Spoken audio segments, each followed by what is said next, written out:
नमस्कार दोस्तों, स्वागत है आपका हमारे चैनल देव भक्ति कथा में। आज हम आपको बताएंगे एक महत्वपूर्ण जानकारी। वीडियो को अंत तक पूरा देखें और हमारे चैनल पर नई नई महत्वपूर्ण जानकारियां पाने के लिए हमारे चैनल देव भक्ति कथा को सब्सक्राइब करें, लाइक करें और अपने दोस्तों को शेयर करना ना भूलें। जय मां लक्ष्मी। आपके इस वीडियो को जो भी लाइक और चैनल को सब्सक्राइब करें, उसके जीवन में कभी भी धन की कमी ना होने देना।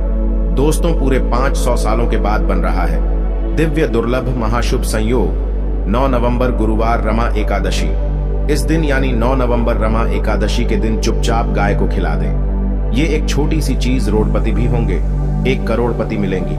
सभी संकटों और कष्टों से मुक्ति, पितृदोष तुरंत होगा खत्म। पूरे साल आपके घर में भरे रहेंगे अन्न धन के भंडार, यूं कहें कि आपकी 7 पुश्तें तक करेंगे। पैसों पर राज दोस्तों, 7 पीढ़ियों तक बैंक बैलेंस बढ़ता चला जाएगा। सभी दुख दूर हो जाएंगे और सुख आपके पास आ जाएंगे। सुख आपके कदम चूमेगी और आपके घर में सदैव अन्न धन के भंडार भरे रहेंगे। और साथ ही साथ भगवान विष्णु और माता लक्ष्मी की सदैव आपके ऊपर कृपा बरसेगी। तो अगर तो वो कौन सी एक खास और महत्वपूर्ण चीज है जो कि आपको 9 नवंबर गुरुवार यानी कि रमा एकादशी के दिन चुपचाप गाय को खिला देनी है। आपको बता दें कि ये एकादशी इसलिए भी खास मानी जा रही है क्योंकि इस दिन गुरुवार का दिन है, स्वयं भगवान बृहस्पति का दिन है, भगवान विष्णु जी का दिन है। और इस दिन यदि आप गाय को ये एक छोटी सी चीज खिला देते हैं तो समझ लेना आपके 7 पीढ़ियों तक लाभ हो जाएगा। 7 पीढ़ियों तक बैंक बैलेंस बढ़ता चला जाएगा। तत्काल गरीबी समाप्त हो जाएगी। आपके जीवन से आपके जीवन में गरीबी का नामो निशान खत्म हो जाएगा। आर्थिक स्थिति प्रबल हो जाएगी और 7 पीढ़ियों तक बैंक बैलेंस बढ़ता चला जाएगा। तो दोस्तों, इस वीडियो को पूरा देखें। बहुत ही लाभकारी वीडियो है क्योंकि इस वीडियो में हम आपको गाय से जुड़े ऐसे अचूक और प्रभावशाली उपाय बताएंगे जिन्हें करने से आपकी सोई किस्मत चमक जाएगी। गरीब भी मालामाल बन जाता है, करोड़पति बन जाता है इन उपायों को करने से। क्योंकि हमने पहले भी बताया है कि इस बार गुरुवार के दिन ये एकादशी पड़ रही है तो बहुत ही खास है। इस दिन जो भी योग बने हैं आपको लाभ देंगे। तो दोस्तों, पूरा वीडियो देखें। वीडियो को शुरू करें। सबसे पहले तो आपसे रिक्वेस्ट करते हैं कि भगवान विष्णु और माता लक्ष्मी का नाम लेते हुए वीडियो को लाइक कर दें और सच्ची आस्था से कमेंट्स बॉक्स में मां लक्ष्मी, भगवान विष्णु जी, माता लक्ष्मी जरूर लिखें। और ज्यादा से ज्यादा वीडियो को शेयर जरूर करना जिससे और लोग भी इस वीडियो के माध्यम से लाभ उठा सकें। दोस्तों, आपको बता दी कि हिंदू पंचांग के अनुसार हर साल कार्तिक मास के कृष्ण पक्ष की एकादशी तिथि पर रमा एकादशी का व्रत रखा जाता है। इस दिन जगत के पालनहार श्री हरि विष्णु जी की पूजा करने और व्रत का विशेष ध्यान साथ साथ माता लक्ष्मी की भी इस दिन आपको विधि विधान से पूजा अर्चना करनी चाहिए। आपको बता दें, ये सभी एकादशियों में रमा एकादशी को सबसे शुभ और महत्वपूर्ण माना जाता है। इसे रमा एकादशी के नाम से भी जाना जाता है। ये एकादशी दीपावली से 4 दिन पहले आती है। रमा एकादशी व्रत को सबसे महत्वपूर्ण एकादशियों में से एक माना जाता है। कहा जाता है कि रमा एकादशी का व्रत करने से ब्रह्म हत्या सहित अनेक प्रकार के पाप भी नष्ट हो जाती है। जो व्यक्ति रमा एकादशी के दिन व्रत रखता है उसके सभी पाप मिट जाते हैं और उसकी समस्त मनोकामनाएं पूर्ण हो जाती हैं।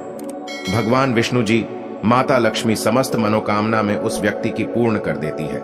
आपको बता दें कि रमा एकादशी के दिन प्रातःकाल सुबह उठकर जल्दी स्नान आदि से निवृत्त होकर स्वच्छ वस्त्र धारण करें और भगवान विष्णु जी की प्रतिमा या फिर तस्वीर को स्थापित करें। साथ ही साथ माता लक्ष्मी की भी विधि विधान से पूजा करें। प्रतिमा के सामने बैठकर व्रत का संकल्प लें। इसके बाद भगवान विष्णु जी की विधिवत पूजा अर्चना करें। सबसे पहले भगवान विष्णु जी को पंचामृत से स्नान करवाएं। फिर भगवान विष्णु को पुष्प, धूप, दीप, नैवेद्य आदि अर्पित करें। इसके बाद विष्णु सहस्त्र नाम का जाप करें और भगवान विष्णु जी की कथा पढ़ें या फिर सुने और साथ ही साथ माता लक्ष्मी की विधि विधान से पूजा करें। आरती उतारें और अपनी यथाशक्ति सामर्थ्य के अनुसार गरीबों को भोजन कराएं और जरूरतमंदों को दान दक्षिणा देकर उनका आशीर्वाद प्राप्त करें। जो भी आपसे बने अन्न धन वस्त्र दान जरूर करें। जैसा आपसे बने कुछ भी बनेगी। अन्न धन वस्त्र जो भी बने दान करें, लाभ आपको अवश्य होगा। और जो उसको बात करते हैं कि आपको इस दिन यानी रमा एकादशी के दिन गाय से जुड़े कौन कौन से उपाय करने चाहिए जिससे भगवान विष्णु जी मतलब लक्ष्मी प्रसन्न हो जाए और आपकी 7 पीढ़ियों तक इस उपायों का लाभ मिले। तत्काल गरीबी आपके जीवन से समाप्त हो जाए और यूं कहें कि भगवान विष्णु जी, माता लक्ष्मी आपकी समस्त मनोकामनाओं को पूर्ण कर दे और 33 कोटि देवी देवताओं को धारण करने वाली गौ माता का तो आशीर्वाद आपको प्राप्त होना ही होना है। तो चलिए शुरू करते हैं। कौन कौन से उपाय है जो कि आपको 9 नवंबर यानी कि रमा एकादशी के दिन गाय से जुड़े जरूर करने चाहिए। या चलिए शुरू करते हैं। दोस्तों, सनातन परंपरा में गाय गंगा और गायत्री का बहुत ज्यादा धार्मिक महत्व है। मान्यता है कि गौ माता के शरीर पर 33 कोटि देवी देवताओं का वास होता है। गौ माता की सेवा एवं पूजा करने वाले जातक पर इन सभी देवी देवताओं की कृपा बरसती है। गौ सेवा से न सिर्फ इस जन्म के बल्कि पूर्व जन्म के भी दोष दूर हो जाते हैं। प्रत्येक सुबह जब आपके घर में भोजन बनना प्रारंभ हो तो सबसे पहले बनाई गई रोटी को आप गोमाता के नाम से निकाल दें और भोजन करने से पूर्व गोमाता को इस रोटी को खिलाएं। यदि संभव हो तो काली गाय को खिलाएं। यदि काली गाय ना मिले तो सफेद गाय को भी आप खिला सकते हैं। प्रत्येक पूजा और मांगलिक कार्य में गोमाता या उनसे जुड़ी चीजें जैसे गाय का गोबर, गोमूत्र, गाय का दूध अथवा गाय के दूध से बना घी अवश्य शामिल करें। इससे आपको पुण्य प्रभाव की प्राप्ति होगी। सनातन परंपरा के अनुसार जिस घर में गाय होती है उस घर से जुड़े सभी वास्तु दोष स्वतः ही समाप्त हो जाते हैं। किसी भी पूजा में गाय से प्राप्त पंचगव्य युक्त पदार्थ का उपयोग अवश्य शामिल करें, क्योंकि पंचगव्य के बिना कोई भी पूजा पाठ और हवन सफल नहीं होता। तो वो कृपा पाने के लिए प्रतिदिन अथवा महीने में परिवार एक बार गौशाला जाने का नियम जरूर बनाएं और वहां गायों को हरा चारा जरूर खिलाएं। इससे आपको शुभ फलों की प्राप्ति होगी और साथ ही साथ गोसेवा और गोपूजा से 9 ग्रह शांत हो जाते हैं और इनसे जुड़े दोषों का निदान हो जाता है। गर्मियों में गोमाता को पानी पिलाएं और सर्दी में गोमाता को गुड़ अवश्य खिलाएं। ध्यान रखें कि गर्मियों में गाय को गुड़ ना खिलाएं। अनेक देवी देवताओं को अपने शरीर पर धारण करने वाली गौमाता से जुड़े कई शुभ और अशुभ संकेत भी होते हैं। मतलब गाय का दूध दुहते समय यदि गाय ठोकर मार दे और सारा दूध बिखर जाए तो अपशगुन होता है। यदि कोई यात्रा पर निकल रहा हो और गाय अपने बछड़े को दूध पिलाती सामने आ जाए तो निश्चित रूप से जिस यात्रा के लिए आप निकले हैं वे यात्रा आपके लिए अवश्य ही सफल होगी और वह काम जिसके लिए आप निकले हैं वह अवश्य ही पूर्ण होगा। यात्रा पर जाते समय बाईं ओर गाय की आवाज आना और रात्रि में गाय की हुंकार करना भी शुभ होता है। दोस्तों, साथ ही साथ गाय के साथ आप भूलकर भी ये काम ना करें, अन्यथा मिलता है घोर नरक और जीवन भर की परेशानियां। जय दोस्तों, गाय को राष्ट्रीय पशु बनाए जाने और इन्हें मौलिक अधिकार दिए जाने की बात हो रही है तो सवाल उठता है कि गाय जब भारतीय संस्कृति का अहम हिस्सा है तब भी गाय के साथ लोग खराब व्यवहार कैसे कर लेते हैं। गाय दर दर भटकती रहती है, भरपेट इन्हें चारा तक लोग नहीं देते। गाय जब तक दूध देती रहती है तो उनकी सेवा होती है और जैसे ही दूध देना बंद कर देती है तो लोग इन्हें उनकी किस्मत पर छोड़ देते हैं। सड़कों पर और गलियों में भटकने के लिए ऐसे में गोवंशी जीवों को कोई डंडे से मारता है तो कोई उन पर पानी डाल देता है। कभी वाहनों से ठोकर लग जाती है तो कभी बीमार होकर बेचारी एक गाय दम तोड़ देती है। ऐसे में जरूरत है इन बातों को जानने की कि गाय को लेकर शास्त्रों में क्या कहा गया है, गाय के साथ आपको कैसा व्यवहार करना चाहिए। या दोस्तों, गाय को कभी भी मारना पीटना नहीं चाहिए। शास्त्रों में गाय को माता का दर्जा दिया गया है। गाय को मारने पीटने वाला माता को मारने पीटने वाले के समान पाप का भागी माना जाता है। ऐसे घरों को नरक लोक में वर्षों तक कष्ट भोगना पड़ता है। अगले जन्म पशु योनि में मिलता है। कथा है कि गौतम मुनि ने गलती से गाय को डंडा मार दिया था जिससे गाय की मृत्यु हो गई थी और इस पाप से मुक्ति के लिए इन्हें वर्षों तक तपस्या करनी पड़ी। भगवान श्री कृष्ण जी ने बैल स्वरूप में आए असुर का वध कर दिया था, जिससे मुक्ति के लिए भगवान श्री कृष्ण को संपूर्ण तीर्थों को एक कुंड में बुलाना पड़ा और इस कुंड में स्नान से वह पाप मुक्त हो गई थी। साथ ही साथ जो लोग पानी पी रही गाय को भगाते हैं वे घोर पापी के भागी बनकर नरक भोगते हैं, ऐसा पुराण में बताया गया है। जबकि जो लोग गाय के लिए प्याव और चारा बनवाते हैं वह महाभाग्यवान होते हैं। ऐसे लोग घोर पाप से मुक्त होकर स्वर्ग पा जाते हैं और बड़े ही धनवान कुल में जन्म लेकर सुख भोगते हैं। और साथ ही साथ आराम कर रही गाय को कष्ट देकर कभी भी उठाना नहीं चाहिए। कहते हैं कि जिस स्थान पर गाय बैठी है वहां से नकारात्मक ऊर्जा समाप्त हो जाती है। गाय के बैठने की जगह को जो लोग नियमित साफ रखते हैं वे पूर्व जन्म में किए गए जाने अनजाने में पापों से मुक्ति हो जाते हैं और गोलोक में स्थान पाते हैं। गाय को डंडा मारकर उठाना, पानी डालकर उठाने से मनुष्य पाप का भागी बनता है और अगले जन्म में उसे दर दर भटकना पड़ता है। और साथ ही साथ शास्त्रों में बताया गया है कि गाय का दूध उसके बछड़े के लिए होता है। गाय की बछड़े से बचा हुआ दूध ही मनुष्य को लेना चाहिए, लेकिन कुछ लोग एक बार गाय को दूह लेने के बाद फिर से बछड़े के लिए बचा हुआ दूध भी दूह लेते हैं। ऐसा करना घोर पाप कहा जाता है। ऐसे दूध को दूहने वाला और ग्रहण करने वाला दोनों ही पाप की भागी बन जाते हैं। दोस्तों, साथ ही साथ शास्त्रों में कहा गया है कि गोवंश यानी गाय और बैल के पीठ पर नहीं बैठना चाहिए। इनके पीठ पर बैठने से महापाप लगता है। ऐसे लोगों को नरक की यातना भुगतनी पड़ती है। एकमात्र महादेव के अंश के उत्पन्न नंदी ही गोवंशी है, जिस पर स्वयं महादेव और महादेवी सवारी करती है, क्योंकि नंदी ने स्वयं अपनी इच्छा से महादेव की सवारी बनना स्वीकार किया था।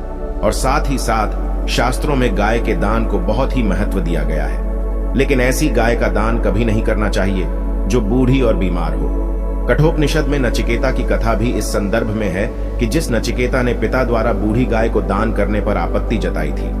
दूध देने वाली और बछड़े सहित जो लोग गाय का दान करते हैं वह महान पुण्य को प्राप्त करके स्वर्ग में स्थान पाते हैं। दोस्तों, साथ ही साथ सूर्य, चंद्र, मंगल या शुक्र की युति राहु से हो तो पितृ दोष होता है। यह भी मान्यता है कि सूर्य का संबंध पिता से, मंगल का संबंध रक्त से होने के कारण सूर्य यदि शनि, राहु या केतु के साथ स्थित हो या दृष्टि संबंधी हो तथा मंगल की युति राहु या केतु से हो, पितृ दोष होता है। यह दोष जीवन संघर्ष में बन जाता है। यदि पितृ दोष हो तो गाय को प्रतिदिन या किसी भी एकादशी को या किसी पूर्णिमा के दिन या अमावस्या को रोटी, गुड़, चारा आदि खिलाने से पितृ दूर से समाप्त हो जाता है। साथ ही साथ देसी गाय की पीठ पर जो कूबड़ होता है वह बृहस्पति गुरु है। अतः जन्मपत्री में यदि बृहस्पति अपनी नीच राशि मकर में हो या अशुभ स्थिति में हो तो देसी गाय के इस बृहस्पति भाग शिवलिंग रूपी कुबेर के दर्शन करने चाहिए तथा चने की दाल रखकर गाय को रोटी भी दें। इससे आपको शुभ फलों की प्राप्ति होगी। और साथ ही साथ यदि आप रास्ते में जा रहे हो और सामने से गौ माता आती हुई दिखाई दे तो गोमाता को आप अपनी दाहिनी ओर से जाने देना चाहिए। आपकी यात्रा बस तुरंत ही सफल होगी। और साथ ही साथ संकेत भी जान लें। यदि आप यात्रा पर जा रहे हैं और सामने आपके गाय पड़ जाए अथवा अपने बछड़े को दूध पिलाती हुई सामने गाय दिखाई दिए जाए तो समझ जाना कि वह यात्रा आपके लिए अवश्य ही सफल होगी। और साथ ही साथ जिस घर में गाय होती है उसमें वास्तु दोष स्वतः ही समाप्त हो जाता है। और साथ ही साथ आपको बता दें कि गाय को आप जो भी रोटी बनाएं प्रतिदिन रोटी ही बनाएं। गाय को अगर आपने रोटी बनाई है तो कोशिश करें कि उस रोटी को आप तुरंत ही गाय को दे दें। अगर आप उस रोटी को रख देंगे और उस रोटी को अगले दिन देंगे तो वह रोटी बासी मानी जाएगी। गाय को कभी भी बासी रोटी ना दें। इससे घर में नकारात्मक ऊर्जा वास करती है और जो भी कार्य आपके बनने वाले होंगे वह कार्य भी आपके बिल्कुल भी नहीं बनेंगे। इससे आपके घर में हमेशा दर्द रहता का वास रहेगा और आप जिस भी कार्य को करेंगे उस कार्य में आपको हमेशा असफलता ही हाथ लगेंगी। इसलिए कोशिश करें गाय को रोजाना ताज ही रोटी बनाकर खिलाएं और रोटी को बिल्कुल ना रखें। बासी रोटी गाय को ना दें। और साथ ही साथ सड़ी गली चीजें गाय को नहीं खिलानी चाहिए कि घर में कोई फल है, कोई सब्जी है, सड़ जाए तो लोग क्या करते हैं, गाय को खिला देते हैं। नहीं, ऐसा नहीं करना चाहिए। ऐसा करने से यदि आप गाय को खिलाते हैं तो और आप पाप के भागी बन जाते हैं। आप बिल्कुल भी सड़ी गली चीजें गाय को ना खिलाएं। और साथ ही साथ आप आटे की गई लोइयां बनाकर उनके ऊपर हल्दी लगाएं। इसके बाद आप उन 11 लोइयों को एक एक करके गाय को खिलाएं। प्रत्येक लोई को खिलाते समय गाय के सींगों पर आप हाथ फेरें, पीठ पर हाथ फेरने, मस्तक पर हाथ फेरें। माता गाय की आप चरणों के स्पर्श करें। या दोस्तों, ऐसा करने से आपके समस्त कार्य बनने लगेंगे। जो दुख का समय चल रहा है वे भी समाप्त होगा। आपके जीवन में खुशी है, खुशी होंगी। और एक बार आप 7 बार गाय की परिक्रमा भी कर लें तो आपके समस्त कार्य पूर्ण होंगे। और साथ ही साथ आप गाय को जब भी रोटी दें, रोटी पर या तो आप थोड़ी हल्दी लगा लें या थोड़ा गुड़ रख लें। अगर गुड़ ना हो तो आप थोड़ा मिश्री रख सकते हैं, थोड़ा घी रख सकते हैं। या दोस्तों, गाय को कभी भी सूखी रोटी ना खिलाए। सूखी का मतलब गाय के जो रोटी रखें खिलाए उस पर कुछ ना कुछ रखकर खिलाए। हल्दी रख लें, गुड़ रख लें, मिश्री, घी, अब जो भी रख लें, मतलब खाली रोटी नहीं खिलानी है। ध्यान इस बात का रखें जब भी आपको शुभ फलों की प्राप्ति होगी। या दोस्तों, ये थे गाय से जुड़े कुछ महत्वपूर्ण उपाय, कुछ बातें जिन्हें आपको ध्यान में जरूर रखना चाहिए। या दोस्तों, वीडियो अच्छी लगी हो तो वीडियो को लाइक करें, ज्यादा से ज्यादा अपने दोस्तों में शेयर करें। चैनल पर नए हैं तो सब्सक्राइब